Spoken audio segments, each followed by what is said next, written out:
The magic of God channel में आपका हार्दिक स्वागत है। आइए जानते हैं श्री खाटू श्याम बाबा की कथा। आज से कुछ वर्षों पूर्व तक श्री खाटू श्याम जी का नाम केवल राजस्थान में ही जाना जाता था, मगर इधर कुछ वर्षों से खाटू श्याम जी का प्रचार इतना अधिक हो गया है कि केवल भारत में ही नहीं, समूचे विश्व में इन्हें जाना जाता है। बल्कि अनेकों परिवार खाटू श्याम जी के चमत्कारों को अपनी आंखों से प्रत्यक्ष देख चुके हैं। राजस्थान के सीकर जिले में रिंगस कस्बे के से 18 किलोमीटर की दूरी पर श्री खाटू श्याम जी का मंदिर स्थित है, जहां प्रभु के दर्शन मात्र से ही जीवन में खुशियां एवं सुख शांति के भंडार भर जाते हैं। श्री खाटू श्याम जी की पौराणिक पावन कथा संक्षिप्त में इस प्रकार है। महाभारत युद्ध के लिए कौरव पांडव दलों के विशाल शिविर आमने सामने थे। शिविरों में दूसरे दिन शुरू होने वाले युद्ध की हलचल मची थी। युद्ध नीति के अनुसार सूर्यास्त पश्चात दोनों पक्षों के लोग आपस में मिलजुल सकते थे। अतः धर्म युद्ध के इन शिविरों में भी सैनिक आपस में मिलजुल रहे थे। शिविरों के बीच की भूमि वीरों के आवागमन से भरी हुई थी। तभी नीले घोड़े से सुसज्जित रथ पर एक तेजस्वी योद्धा आया। पीपल वृक्ष के नीचे उसने अपने रथ को रोका, घोड़ों को खोलकर चरने के लिए छोड़ दिया, शिरस्त्राण शस्त्र आदि उतार कर जलपान किया और अपने रथ पर विश्राम करने के लिए बैठ गया। उसे दोनों दलों के वीरों ने घेर लिया। सभी का एक ही प्रश्न था, आप किस ओर से युद्ध करें? किसी भी दल की ओर से नहीं। अभी तो मैं एक दर्शक की भांति इस महायुद्ध को देखने आया हूँ। बाद में मैं उस दल की ओर से युद्ध करूँगा जो पराजित होगा या जिसके साथ अन्याय हुआ होगा। सब विस्मय से उसे ही देख रहे थे। उपस्थित लोगों में से एक ने पूछा, लेकिन आपकी सेना कहाँ है? क्या आपकी सेना पीछे आ रही है? नहीं, मुझे सेना की आवश्यकता नहीं है, मैं बिना सेना के ही आया हूँ, बर्बरीक ने गर्व से कहा। तब आप पराजित दल की सहायता कैसे करोगे? आगंतुक महाबली मुस्कुराए, मुझे सेना की आवश्यकता नहीं है, मुझे अपने इस धनुष और 3 बाणों पर असीम विश्वास है। मैं एक ही बाण से शत्रु सेना का संहार कर सकता हूँ। छूटने पर मेरा बाण हर व्यक्ति के लिए मृत्यु स्थल पर निशाना लगा देगा और दूसरा उन्हें बींध देगा। आपका नाम? बहुत से लोगों ने विस्मय से पूछा। महाबली भीमपौत्र घटोत्कच पुत्र बर्बरीक हूँ। आंधी की तरह कुछ ही क्षणों में यह बात दोनों शिविरों के दलों में फैल गई। हर जीवा पर बर्बरीक का ही नाम गूंज रहा था। सैनिक लोग बात की गहराई तक नहीं पहुंच रहे थे, पर बात की गंभीरता को समझने वाले योद्धा चिंतित हो उठे। भगवान श्री कृष्ण सोच विचार करने लगे कि यदि वास्तव में ही वह वीर निर्बल पक्ष का साथ देगा तो पांडवों की विजय होते ही कौरव निर्बल हो जाएंगे। फिर वह वीर उनकी ओर से लड़कर पांडवों की विजय को पराजय में बदल देगा। क्या वह वास्तव में ही ऐसा विलक्षण धनुर्धर है जो 2 बाणों से ही शत्रु सेना का संहार कर सकता है? चलकर परीक्षा ली जाए। यह उठे और बर्बरीक के पास पहुँचे। उन्हें आता देख सभी सैनिक गण इधर उधर हट गए। बर्बरीक ने श्री कृष्ण का अभिवादन किया। दोनों में परिचय बढ़ा। श्री कृष्ण ने अपनी कूटनीति के सहारे पूछा, तुम इन 3 बाणों के द्वारा सारी सेना का संहार कैसे कर सकते हो? बर्बरीक ने गर्व से अपना सिर उठाया, धनुष पर एक बाण चढ़ाकर कहा, देखिए, मैं इस प्रकार समस्त शत्रु सेना का संहार कर सकता हूँ। आप इस पीपल के पेड़ को देख रहे हैं, मेरा यह बाण इसके समस्त पत्तों को चिन्ह लगा आएगा और दूसरा बाण इन्हें बींध देगा। आप चाहें तो मैं धरती पर बिखरे इन सूखे पत्तों को भी बींध सकता हूँ। श्री कृष्ण यह दृश्य देखने को उत्सुक थे। उन्होंने 2 पत्ते तोड़ लिए, एक हाथ की मुट्ठी में बंद कर लिया और दूसरे को पांव के नीचे दबा लिया। बर्बरीक ने अभिमंत्रित करके बाण छोड़ा। सभी ने देखा कि पेड़ और धरती का प्रत्येक पत्ता चिन्हित था। श्री कृष्ण ने मुट्ठी खोली तो हाथ का पत्ता भी चिन्हित था और पांव के नीचे का पत्ता भी। श्री कृष्ण अत्यधिक विस्मित थे। तब तक बर्बरीक ने दूसरा बाण छोड़ा। प्रत्येक पत्ता बीच में से बिंधा हुआ था। श्री कृष्ण अकुला उठे और गहरी सोच में पड़ गए कि इस प्रकार उसे युद्ध में भाग लेने से रोका जाए। आखिर बहुत सोच विचार के बाद उन्हें एक हल सूझ ही गया। प्रातःकाल वह उठे और याचक का रूप धर कर बर्बरीक के पास पहुँचे। वह संध्या वंदन कर रहे थे। संध्या वंदन के उपरांत बर्बरीक ने याचक से कहा, आज्ञा करो ब्राह्मण देवता, क्या इच्छा है? कुछ दान पाने की इच्छा है महाराज। ब्राह्मण रूपधारी श्री कृष्ण ने कहा, यहाँ तो मेरे पास विशेष धन नहीं है, परदेश में हूँ। ये बहुमूल्य वस्त्राभूषण है, इनकी इच्छा हो तो कहो। मेरे वस्तु तो वही मांगूंगा जो आपके वश में है, तब मुझे कोई इनकार नहीं, चाहे तुम मेरे प्राण मांग लो। प्राण? इतना दम्भ अच्छा नहीं महाबली, कह तो दिया। अच्छा ऐसा है तो मुझे अपना शीश काट कर दे दीजिए। जहाँ दिया था शीश का दान वो भूमि है चुलकाना धाम। बर्बरीक यह सुनकर सिहर उठे। इतना कठोर दान भी कहीं मांगा जा सकता है? उन्होंने क्रोध को दबाकर कहा, मुझे विश्वास ही नहीं होता, तुम ब्राह्मण याचक हो, तुमने दान प्रथा को कलंकित किया है। तुम अवश्य ही कोई कूटनीतिज्ञ हो। जो वचन मैंने दिया है उसे मैं अवश्य पूरा करूंगा, किंतु तुम यह बता दो कि तुम वास्तव में हो कौन? श्री कृष्ण ने अपना रूप बदलकर कहा, मैं श्री कृष्ण हूँ बर्बरीक। मैं नहीं चाहता कि तुम इस महायुद्ध में भाग लो और तुम्हारे कारण दोनों पक्षों का विनाश हो जाए। मैं अपने वचन को पूरा करूंगा, परंतु मेरी एक इच्छा मेरे साथ ही मिट जाएगी। निसंकोच कहो तुम्हारी क्या इच्छा है? मैं इस महाभारत के युद्ध को अच्छी तरह से देखना चाहता हूँ। सृष्टि के सभी महारथी इसमें शामिल हुए हैं। मैं देखना चाहता हूँ कि कौन कितना बली है। तुम्हारी यह इच्छा अवश्य पूरी होगी।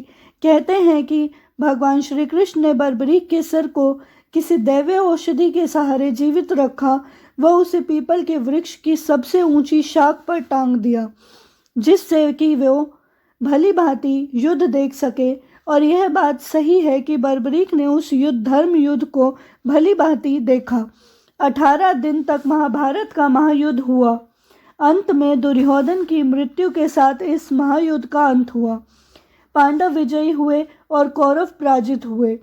इस महायुद्ध की भीषण विभीषिका से दोनों पक्षों में से केवल 10 व्यक्ति ही जीवित बचे थे। पांडव पक्ष में 5 पांडव, श्री कृष्ण व सात्यकी, और कौरव पक्ष में अश्वत्थामा, कृपाचार्य व कृतवर्मा। युद्ध समाप्ति के बाद श्री कृष्ण ने देखा कि पांडव अपनी विजय के मद में चूर हैं। उनका व्यर्थ का अभिमान दूर करने के लिए वह 5 पांडवों, द्रौपदी और कुंती सहित बर्बरीक के पास पहुँचे। उसने आदर सत्कार के पश्चात पूछा, कहो कैसे आना हुआ?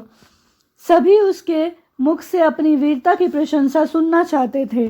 अर्जुन उनके मुख से सुनना चाहते थे, मेरे समान धनुर्विद्या का ज्ञाता इस संसार में दूसरा कोई नहीं है। वह अपनी प्रशंसा स्वयं करने लगे। बर्बरीक, क्या तुमने इस महाभारत के युद्ध को भली भांति देखा है? बर्बरीक ने स्वीकारात्मक मुद्रा में सिर हिला दिया। अर्जुन गर्व से भरकर बोले, तब तो तुम इस बात को मानोगे कि मैंने यह युद्ध अपने बाहुबल से जीता है। 18 दिन निरंतर गांडीव की टंकार से 10 दिशाएं गूंजी रही। भीष्म पितामह को मारना कोई हंसी खेल नहीं है। भीमसेन के पुत्र बर्बरीक के मुख पर व्यंग्य भरी मुस्कान खेलने लगी। बोले, हाँ, भीष्म पितामह के विषय में मेरा भी यही विचार है। कहे चलो, रुको नहीं। अर्जुन फिर बोले, मैंने भागदत्त जैसे महाबली को मार गिराया, द्रोण को निस्तेज कर दिया था, और कर्ण, जिसके भय से धर्मराज युधिष्ठिर को रात भर नींद नहीं आती थी, उसका वध भी मेरे हाथों हुआ। बाद में अश्वत्थामा को मणि रहित भी मैंने ही किया। क्यों बर्बरीक, अब तो तुम मेरी और मेरे गांडीव की प्रशंसा करोगे? किसी को कुछ कहना है तो कह लो। भीम बोल पड़े, मेरी इस पर्वत सी विशाल गदा के विषय में क्या विचार है बर्बरीक? तुमने देखा होगा कि इस गदा के सहारे मैंने दुष्ट शासन का रक्त पिया। इसी गदा से मैंने अद्वितीय गदाधारी दुर्योधन का वध किया। हिडिंब, बकासुर और कीचक के वध की कहानियां भी तुमने सुनी होंगी। अब तुम मेरी वीरता के बारे में कुछ कहो। बर्बरीक हंस दिए। कहूँगा, पहले तुम सब अपनी बात कह लो, फिर मैं सबका जवाब एक साथ दूंगा। नकुल सहदेव ने अपनी अपनी विशाल तलवारों की प्रशंसा की। बाद में युधिष्ठिर ने कहा, मेरा विचार है बर्बरीक कि यह युद्ध मैंने सत्य के बल पर जीता है। बर्बरीक ने सबकी ओर उपेक्षा से देखकर श्री कृष्ण से प्रश्न किया, क्यों श्री कृष्ण, क्या तुमको अपने विषय में भी कुछ कहना है? श्री कृष्ण, जो अब तक सबकी बातें सुन रहे थे, मुस्कुरा कर बोले, मुझे कुछ नहीं कहना बर्बरीक। मैंने योद्धा के रूप में इस युद्ध में भाग ही नहीं लिया। मैं तो मात्र सारथी था, रथ चलाता रहा, युद्ध देखता रहा, बस इससे अधिक कुछ नहीं किया मैंने। बस यह सुनकर बर्बरीक खुलकर हंसे। उनके अट्टहास से दसों दिशाएं गूंज उठी। बाद में वह गंभीर स्वर में बोले, अच्छा किया श्री कृष्ण, तुमने सारथी के रूप में ही इस युद्ध में भाग लिया, योद्धा के रूप में नहीं। शस्त्र धारण करके भाग लेते तो संभवतः पांडवों की पराजय ही होती। नकुल, सहदेव और युधिष्ठिर को तो मैं महावीरों की श्रेणी में गिनता ही नहीं। रहे अर्जुन और भीम, ये महाबली अवश्य हैं, किंतु कौरव पक्ष में धनुर्धरों के सम्मुख ये दोनों भी अनाड़ी और नौसिखिए लग रहे थे। अकेले भीष्म ने ही समस्त पांडव सेना और पांडव वीरों का बुरा हाल कर दिया था। उन्हें तो इच्छा मृत्यु का वरदान प्राप्त था, भला इनके मारे वह क्या मरते। इस वृद्धावस्था में भी कितना तेज था उनके मुख पर। बर्बरीक ने फिर अर्जुन की तरफ देखकर कहा, मैं तुम्हारी बात का उत्तर दे रहा हूँ अर्जुन। जिस गांडीव की तुम प्रशंसा कर रहे हो, वह उस वक्त कहाँ गया था जब भीष्म पितामह ने तुम्हारी सेना को छिन्न भिन्न कर दिया था, रथ तोड़ दिया था, कपिध्वज धरती पर गिर पड़ा था, तुम मूर्छित हो गए थे और श्री कृष्ण को अपनी प्रतिज्ञा तोड़कर तुम्हारी सहायता करनी पड़ी थी। फिर तुम श्री कृष्ण की सलाह पर भीष्म पितामह से यह पूछने गए थे कि उनकी मृत्यु कैसे होगी। तब तुम लोगों को लाज नहीं आई थी? शिखंडी के पीछे से भी निहत्थे भीष्म पर मैंने तुम्हें शस्त्रों को चलाते देखा था। यह तुम्हारी वीरता की चरम सीमा थी। जयद्रथ वध के दिन भी मैं तुम्हारी वीरता को देख चुका हूँ। श्री कृष्ण की माया साथ न देती तो सैकड़ों अर्जुन भी जयद्रथ की परछाई नहीं पा सकते थे। तेजस्वी वृद्ध आचार्य द्रोण ने तुम्हारी और तुम्हारी सेना की जो दुर्दशा की थी, वह भी किसी से छिपी नहीं है। तब तुम्हारा बल तेज कहाँ गया था? युधिष्ठिर कितने सत्यवादी हैं, मैंने इसी युद्ध में देखा। श्री कृष्ण की सलाह पर अपने गुरु के सम्मुख जाकर उन्होंने झूठ बोला, जीवित अश्वत्थामा को मृत बताया, क्योंकि पुत्र शोक ही उनकी मृत्यु का कारण हो सकता था। यह सुनते ही युधिष्ठिर बोल उठे, भूलते हो बर्बरीक, मैंने कहा था अश्वत्थामा मर गया है, किंतु नर नहीं हाथी। बर्बरीक उत्तेजित हो उठे, क्रोध से बोले, नहीं, नर नहीं हाथी धीमे स्वर में कहा था, मन में कहा होगा। द्रोण यह सुन सके कि अश्वत्थामा मर गया। उसके बाद श्री कृष्ण और अर्जुन ने अपने शंख बजाने शुरू कर दिए। क्यों, यह सब पहले से निश्चित था ना? बर्बरीक आगे बोले, सुनो अर्जुन, कर्ण के बाणों के आगे तुम्हारे दिव्यास्त्र कहाँ गए थे? उन बाणों को विफल करने के लिए तुम्हें चलाया तो था, पर असफल रहे। क्यों, सच्चाई यही है ना? श्री कृष्ण ने उस वक्त घोड़ों पर बैठकर तुम्हारी रक्षा की, फिर भी तुम्हारा मुकुट कट गया था और सुनो, निहत्थे कर्ण को मारते हुए तुम्हें लाज न आई होगी। अर्जुन हतप्रभ हो रहे थे, फिर भी बोले, मैं तो रुक गया था, लेकिन श्री कृष्ण की मुझे आज्ञा मिली थी कि यही समय है जब कर्ण को मार सकते हैं। यदि कर्ण रथ का पहिया कीचड़ से निकाल कर रथ पर बैठ गया तो एक क्या अनेक अर्जुन भी उसे मार नहीं पाएंगे। बर्बरीक की वाणी में व्यंग्य उभर आया। ठीक ही किया श्री कृष्ण ने, तुम्हें युद्ध तो जिताना था, मुझे याचक बनकर बेकार कर दिया। बलि भागदत्त की प्रचंड शक्ति ने अपनी छाती पर सहा, क्योंकि तुम्हारे शरीर के वो शतखंड कर देती। हाँ भीम, अब तुम भी सुनो, यह तो सच ही है कि तुम अतुल बल के स्वामी हो।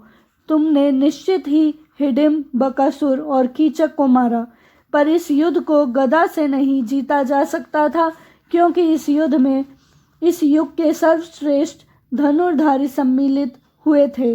धनुर्धर कर्ण के सम्मुख तुम्हारी गदा को क्या हो गया था, जो तुम जान बचाने के लिए मरे हुए हाथियों के झुंड के पीछे जा छिपे थे। कर्ण ने अपने धनुष की डोरी तुम्हारे गले में डालकर तुम्हें बाहर खींच लिया था। वह चाहते तो तुम्हारा वध कर सकते थे, किंतु उन्होंने तुम्हें छोड़ दिया। और तुम्हें ही क्या, उन्होंने नकुल, सहदेव और युधिष्ठिर को भी छोड़ दिया था। आज तो तुम सब अपनी अपनी वीरता की डींगे हाँक रहे हो, लेकिन तुम यह भूल गए कि तुम उस महारथी की से प्राण दान लेकर लौट रहे थे। वास्तव में वह ही सच्चा दानी था। तभी श्री कृष्ण और कुंती की आंखें टकराई। कुंती की आंखों में आंसू थे, किंतु बर्बरीक बोलते ही रहे, उन्होंने अवसर मिलने पर भी तुम्हें क्यों नहीं मारा, यह वास्तव में अद्भुत रहस्य है। वैसे इस बात से उनकी करुणा तुम पर प्रकट होती है। जयद्रथ के सामने तुम्हारी वीरता कहाँ गई थी? उसने तुम्हें चक्रव्यूह में घुसने ही नहीं दिया था। सुनो भीम, तुम्हारे और दुर्योधन के गदा युद्ध में तुम अपनी महानता प्रकट कर सकते थे, लेकिन वहां पर भी तुमने अपनी नीचता का प्रदर्शन किया। श्री कृष्ण के इशारों पर गदा युद्ध के नियमों का उल्लंघन करके तुमने दुर्योधन की जांघ पर गदा मारी। धिक्कार है तुम्हें और तुम्हारी वीरता पर। बलराम तो तुम्हें और तुम्हारी दुष्टता का दंड देने उठे थे, पर श्री कृष्ण ने तुम्हें बचाया था, क्योंकि यह सब उन्हीं के इशारे पर हुआ था। धन्य था दुर्योधन, वीरता की लाज रखनी उसे आती थी। युधिष्ठिर के कहने पर भी कि हम पांचों में से एक को भी द्वंद्व युद्ध के लिए चुन लो, उसने अपने से बलि को चुना। यदि शेष चारों में से यह किसी एक को भी चुन लेता तो क्या होता? गदा युद्ध व मल्ल युद्ध में से सब उसके सामने खिलौने जैसे थे। वैसे युद्ध में तुम्हारी भी मृत्यु निश्चित थी, क्योंकि वह गदा युद्ध का श्रेष्ठ ज्ञाता और बहुत फुर्तीला था। फिर बर्बरीक सांस भरकर बोले, श्री कृष्ण की नीति पराजित कैसे हो सकती थी? मुझसे कोई यह पूछे तो मैं यही कहूँगा कि इस युद्ध के वास्तविक विजेता श्री कृष्ण ही हैं, जिन्होंने अपनी बुद्धि और नीति के सहारे इस युद्ध को जीता। मुझे तो इस युद्ध में चारों ओर श्री कृष्ण और श्री कृष्ण ही नजर आते थे। श्री कृष्ण नीति की जय हो। यह कहकर बर्बरीक मौन हो गए। इतना सुनकर श्री कृष्ण ने महाबली बर्बरीक को खुश होकर यह वरदान दिया कि महाबली बर्बरीक, आप कलयुग में मेरे नाम से पूजे जाओगे, और जो आपको सच्चे मन से ध्याएंगे वह मनवांछित फल पाएंगे। और आज यह सच जगत विख्यात है। आज सारा संसार उन्हें शीश के दानी के रूप में जानता है, और जो सच्चे मन से इनकी शरण में खाटू श्याम जी जाता है, उनके समस्त कार्य प्रभु श्री श्याम पूर्ण करते हैं और उनके जीवन को सुख संपदा से भर देते हैं। शीश के दानी की जय, हारे के सहारे की जय। बाबा श्याम की जय। आशा है आपको यह कहानी भली भांति समझ आई होगी। यदि आपको यह कहानी अच्छी लगी हो तो मेरे चैनल को सब्सक्राइब करें, इस वीडियो को लाइक करें, शेयर करें और एक खूबसूरत सा कमेंट करें। धन्यवाद।